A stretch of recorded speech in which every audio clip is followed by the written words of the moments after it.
तो कौन सा आपका 3 degree carbonium ion is most stable, followed by 2 degree, then 1 degree, और लास्ट में क्या होता है आपका मेथिल कार्बोनियम आयन। दिख रहा? तो इसकी कितनी फॉर्म है? 3 डिग्री की 10 फॉर्म है, 2 डिग्री की 7 फॉर्म है, 1 डिग्री की 4 फॉर्म है, और मेथिल की 1 फॉर्म है। तो कौन मोस्ट स्टेबल होता है? जितनी ज़्यादा हाइपर कंजुगेटिव फॉर्म्स होती है उतना ज़्यादा stable. So 3 degree carbonium ion is most stable and methyl carbonium ion is least stable. 3 degree, 2 degree, 1 degree and methyl. ठीक है। अब हमारा जो क्वेश्चन आया था या जो ये हाइपर कंजुगेशन का कॉन्सेप्ट आया था वो आया था कार्बन फ्री रेडिकल से। कहाँ से आया था आपका?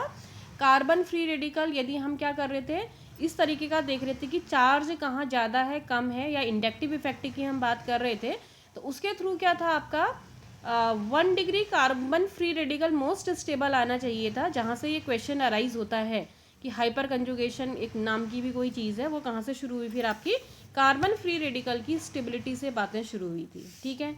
अब कैसे है देखो, यदि इसी तरीके से मैं कार्बन फ्री रेडिकल की बात करूं तो देखो, यदि मैं इस कार्बन मैं पूछूं कि इसमें इसकी कितनी हाइपर कंजुगेटिव फॉर्म्स होंगी, निकाल लोगे ना? जैसे दूसरा कंपाउंड है ये मेथिल कार्बन फ्री रेडिकल था, ये नाउ ये एथिल कार्बन फ्री रेडिकल है। ठीक। तो इसमें देखो ये कैसा हाइब्रिडाइजेशन है इसका? sp2। इसका हाइब्रिडाइजेशन भी कैसा है आपका? sp2। तो अल्फा CH कितने हैं? इसमें तो अल्फा कार्बन ही नहीं है, तो अल्फा CH नहीं है, तो कितने हैं? 0। तो 0 + 1 इज इक्वल टू इसकी टोटल फॉर्म्स यही रहेंगी। ठीक है। अब इसका बात की जाए तो इसमें क्या है आपका? This carbon is sp2 hybridised carbon, और इसका अल्फा CH मतलब ये है अल्फा। इसके कितने हाइड्रोजन है? 3 हाइड्रोजन आर हियर। तो कितनी फॉर्म्स होंगी? 3 + 1 इज इक्वल टू 4 फॉर्म्स। ठीक है।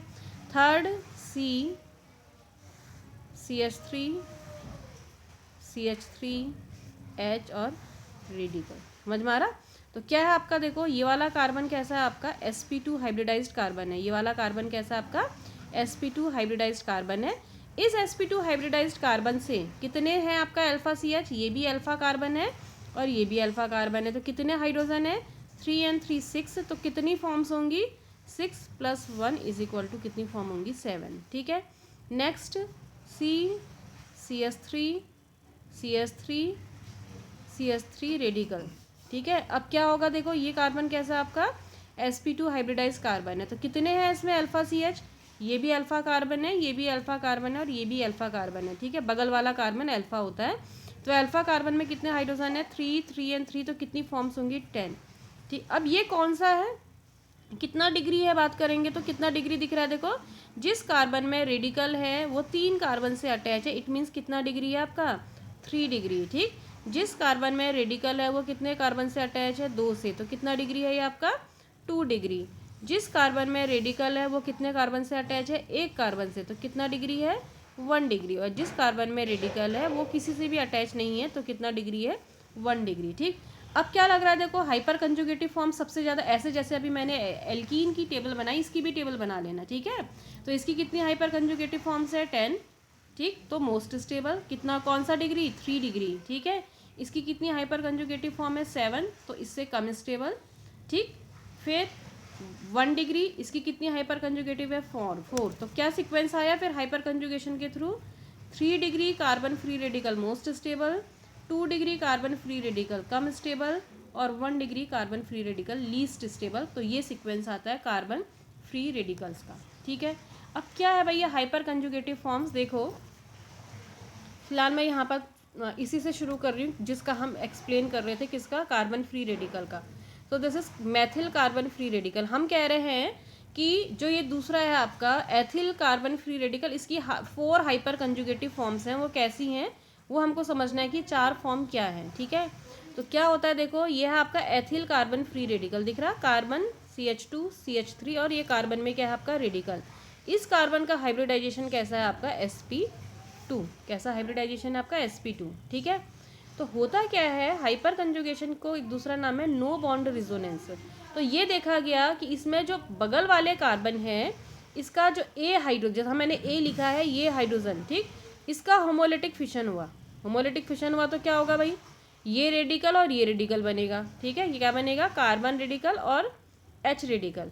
और ये एक चीज़ ये भी पता होना चाहिए, कभी भी ऐसा होता है ए रेडिकल और B radical is equal to लिखते हैं ए सिंगल बॉन्ड बी। मतलब रेडिकल हटा दिया जाता है और रेडिकल क्या बना देता है? बॉन्ड का फॉर्मेशन कर देता है।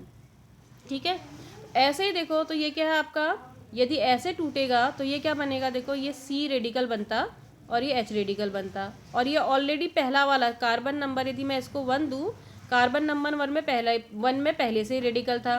कार्बन नंबर 2 में क्योंकि CH बॉन्ड का होमोलिटिक फिशन हुआ तो क्या जनरेट हो गया, रेडिकल। तो रेडिकल रेडिकल क्या बना देगा, डबल बॉन्ड, बॉन्ड एक बॉन्ड बनाएगा, एक बॉन्ड तो ऑलरेडी था, ठीक है, सिंगल बॉन्ड पहले से था, वो रेडिकल रेडिकल ने एक और बॉन्ड बनाया, डबल बॉन्ड, और ये क्या हो गया आपका H रेडिकल, ठीक हो गया। अब ऐसे ही A के साथ हुआ, किसके साथ भी हो सकता था आपका, B के साथ, क्या हुआ आपका, इसको छोड़ो, A को मानो कि इंटैक्ट रहा, A जहाँ था ऐसा ही रहा, कौन सा बॉन्ड टूटा आपका, CHB वाला, ठीक है। तो ये दोनों बॉन्ड क्लीव हुए तो क्या हुआ आपका, H रेडिकल और कार्बन रेडिकल बना। फिर ये रेडिकल क्या बना दो इसको, फिलहाल इसको अच्छे से डबल बॉन्ड ही दिखा लो, समझ में आ रहा है ना, C double bond C, H H H H और H रेडिकल, ठीक हो गया। ऐसे ही इसमें कार्बन में कौन सा भी है भैया, तीसरा H भी है, इसमें भी हो सकता है ऐसा ही। तो देखो ये है आपका H रेडिकल, यहाँ क्या बना होगा, C रेडिकल, और ये बॉन्ड बन जाएगा, A अपनी जगह पर रहेगा, B अपनी जगह पर रहेगा, C टूटेगा, इस तरीके से C रेडिकल, ठीक है। तो ये जो रिजोनेंस स्ट्रक्चर बन रहे हैं उसमें क्या हो रहा है आपका, कार्बन और हाइड्रोजन पास में ही रहते हैं, ठीक है, क्योंकि ये स्विच करता रहता, कभी ये टूटा कभी वो टूटा, कभी ये टूटा कभी यहाँ डबल बॉन्ड बना। तो ये जो कहा बताया गया बेकर नाथन ने, उन्होंने कहा कि इसमें क्या होता है, कार्बन और हाइड्रोजन अपनी पोजीशन पर ही बने रहेंगे, यहीं पर बने रहेंगे, लेकिन इनके बीच में क्या नहीं दिखाई देगा आपका, बॉन्ड नहीं होगा। देखो बॉन्ड नहीं है, लेकिन हाइड्रोजन यहाँ से हम हटा नहीं रहे, हम इसको फ्री नहीं कर रहे हैं, ठीक। तो इसको क्या नाम भी दिया गया आपका, नो बॉन्ड रिजोनेंस, ठीक। और कितने स्ट्रक्चर कहे थे हमने भैया, इसके 4। तो देखो कहाँ 4 है, स्ट्रक्चर नंबर 1 तो जो ओरिजिनल रहता है वही रहता है, ये है आपका जब A हटा स्ट्रक्चर नंबर 2, B हटा तो स्ट्रक्चर नंबर 3, और हाइपर कंजुगेटिव फॉर्म 4th आपकी ये है, समझ में आ रहा है। तो 1 2 3 4, और हम पहले बात कर चुके थे कि यदि एथिल फ्री रेडिकल होता है तो इसकी कितनी फॉर्म्स होती हैं आपकी, 4 फॉर्म्स होती हैं, ठीक है। अब यदि मैं इसकी बात करती, इसमें कितनी फॉर्म्स बनती भाई, इसमें जैसे क्या था, कार्बन, ठीक, कार्बन, ये क्या है आपका H रेडिकल, अभी देखो मैं इसको CH3 लिख रही हूँ, इसको मैं 3 अलग ऐसे लिख रही हूँ, ठीक। तो पहले किसका होमोलिटिक करोगे, A हटाओगे, दूसरा स्ट्रक्चर बनाओगे तो B हटाओगे, और तीसरा स्ट्रक्चर बनाओगे तो C हटाओगे, तो 3 तो यहाँ से बनेंगी, ठीक है। फिर ऐसे ही इसको भी खोलोगे, नेक्स्ट उसमें इसको खोलोगे, ऊपर वाला ऐसे ही रहने दो CH3, और इसको खोलो 1 2 और 3, ठीक। तो A B C D यहाँ से आ जाएगा, E यहाँ से आएगा और F यहाँ से आएगा, ठीक। तो एक एक करके, तो तुम्हारा ये काम भी है होमवर्क, तुमने क्या करना है आपका, ये 2 का, किसका, 2 डिग्री कार्बन फ्री रेडिकल और 3 डिग्री कार्बन फ्री रेडिकल के हाइपर कंजुगेटिव फॉर्म्स बना के भेजने हैं, ठीक है। किसका, 2 डिग्री का और 3 डिग्री का, जैसे मैंने यहाँ पर कोई ये एक्सप्लेन किया 1 डिग्री का, और जिसको समझ में नहीं आएगा वो पूछे।